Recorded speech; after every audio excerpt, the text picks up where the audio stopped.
One of the things for carers during this period of COVID, you could even say it's one of those things for the whole population, is, to be honest, being completely confused. And there was a time when I thought I knew it all. I was reading all the documentation, and then there was a sudden change announced on the news, sometimes when local people didn't even know anything about it. And suddenly we're scrambling around trying to find out, well, what does this mean? Um, I think it would be really helpful if we can ask Denise now, just to summarize again these key time periods that people are asked to consider if they have symptoms, if they have a test, um, and issues like what's this tier system? What does it mean? Because I know there have been different situations in Solihull, and it may get. I think at times it's been a bit confusing. So, Denise, can you dispel all confusion for us? I'll do my best, Brandon. Yeah, I mean, basically, the main point that people really need to know is what to do if they're feeling that they may have some symptoms of COVID-19. And as I've mentioned before, this is I've got to emphasise it is a mild disease for most people, but nevertheless, it's really important if anybody is suspicious that they may be actually going down with the symptoms of COVID-19, for them to isolate along with their household at that point.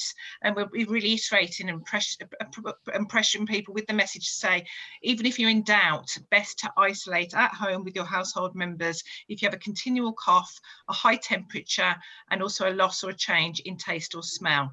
Really crucial, critical to protecting the people in the community from a potential COVID infection. At which point you can then access a testing. You can register online for a COVID-19 test, and luckily the testing capacity is good at the moment and people can access the testing relatively well and smoothly. And the issues then are, if you do then receive a positive result within a day or two from the test, at that point, people need to ensure that they're self-isolating from 10 days from the day of the first symptoms. So it's really crucial that they do that full isolation period. So that is 10 days from the day they first became symptomatic with the symptoms. So it's to track back and to really be sure on which date that they are able to cease their isolation beyond that 10-day period.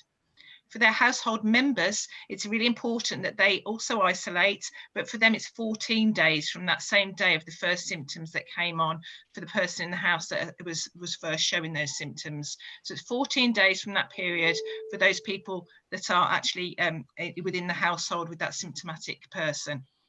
If any of them actually become symptomatic during that 14 days, it's really important that they then access a test.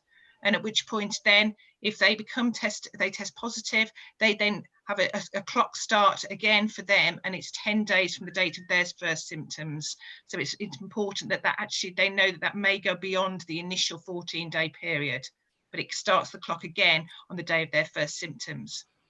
For some people with COVID-19, if they've been picked up through a random mass testing programme, or more likely if they've had a test because they've been in close contact with others, it can be that they actually have no symptoms whatsoever. We call this asymptomatic case, and they can still test positive. At which point, for those people, they need to isolate 10 days from the date of the test. So it's 10 days from that test date for them to be in self-isolation. And for their household members, it's 14 days from that test date if there were no symptoms. That's just to make sure that people aren't going back out in the community with the symptoms and potentially passing it on.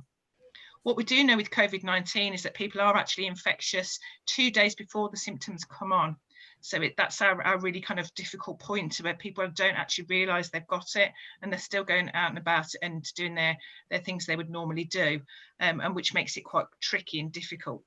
So what's really crucial when people do test positive is if they have a really clear think back of who they may have been in contact with during that 48-hour period before the first symptoms came on.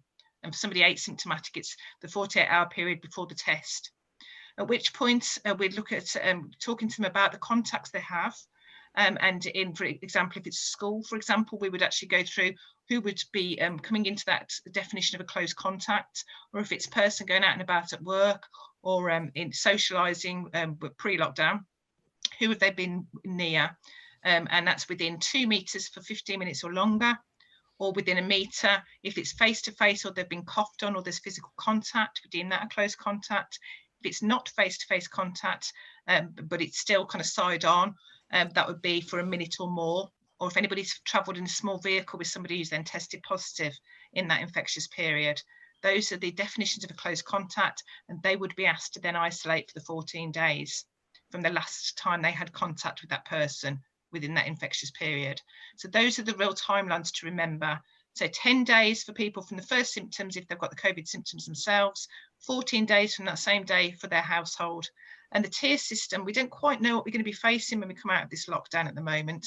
So, but the tier system pre-lockdown was if you've got either a medium, high or very high possibility of having COVID cases and COVID transmission in the area, there are different levels of restrictions.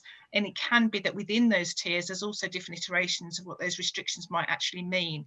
So it's a case of really being informed, keeping a tab on all the kind of trustworthy sort of outlets you can find for your information. You can sign up for WhatsApp alerts, for example, from the government that give you updated information, and you can actually have a look online for what it actually is the situation in your current area. There's one advantage, I guess, with the current lockdown is that we're all kind of in it together and it's all the same for us at the moment. That may not be the case at the beginning of December when we come out of this lockdown period. So I'd say to people, do go back to your trustworthy sources of support and information at that point to find out exactly what it is you can and can't do. And a big message to everybody is the quicker everybody sticks to that and stays with the message and does what they need to do, the quicker we're going to be out of this. And we can't emphasize that enough, really. We've got to protect one another and make sure we're still following the rules. It's so tempting to just want to go and say, you know, I've had enough now, it's been too long, I need to go and visit somebody and have a coffee. But the problem with that is the more that we have of that we have, the longer this is going to take to get past, and the more people are getting really, really sick, and the more our hospitals are filling up, and ultimately the more people are dying. And it's us trying to get on top of that and protect one another. I can emphasise it, for most people it is a mild disease, but what we're trying to do is make sure that we can protect the capacity in the NHS to be able to care for those people where it isn't a mild disease, and that's what we're trying to do this winter. Thank you, Denise. I think that people will be able to replay this part of the question and answer session if they need to. I think you've covered all the areas there and I really appreciate it. Thank you.